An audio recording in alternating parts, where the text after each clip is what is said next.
Hi there, this is Phil Simborg, USBGF Teaching Pro with another tip of the day for you. This is a cube situation. The score is 3-3 and a match to 7, which means it's 4 away, 4 away. That's the score that matters. Blue is on roll, and he's thinking about doubling. And the question here is, should blue double? And if blue doubles, should red take or drop? Well, the answer is that red has an incredibly well-timed 1-3 back game, which is a good game, and if blue rolls very, very well, red's probably still taking on the next roll. There's not too many rolls where red's not going to take this cube. He's got a great game. He's got it well timed. Yes, there's lots of gammons, and at this score, if the cube is turned to 2, a gammon is very, very hurtful.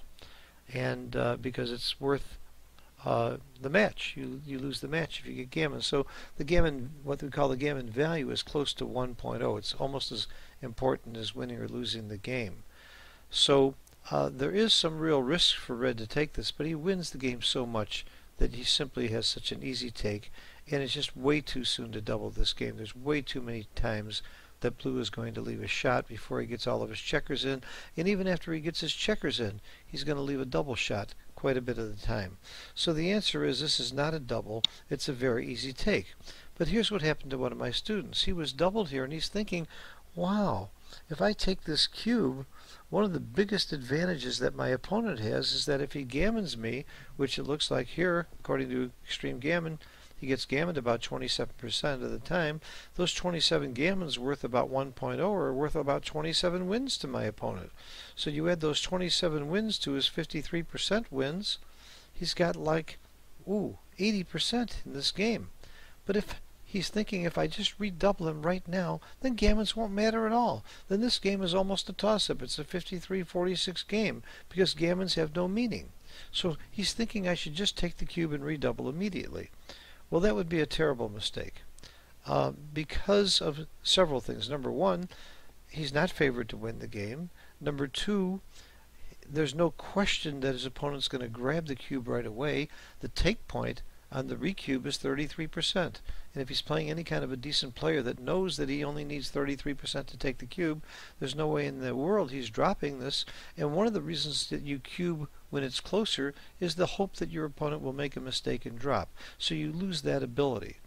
So I mentioned that what about later on in the game? If things go badly and things never go well, you're going to be very sorry you gave the cube, because you might still be able to get off the gammon by scrambling off of it, or you might get a shot too late and hit it and still get off the gammon and not lose the match. And you still got some good chances to win this match if you don't recube. But if things go well, you still have an opponent that shouldn't drop.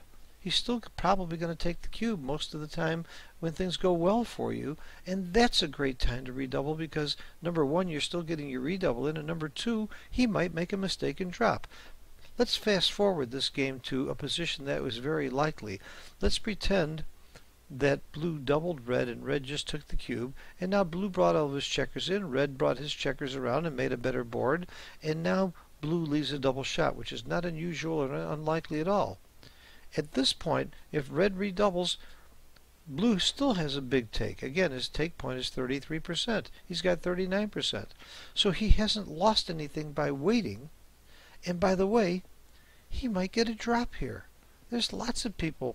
Blue only has 2 checkers off.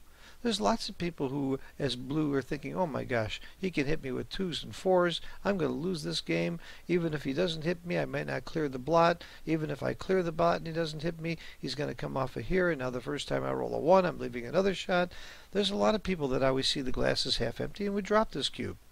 So why not wait and make it closer? Make your cubes hurt. The real lesson here is you really need to know what the take points are.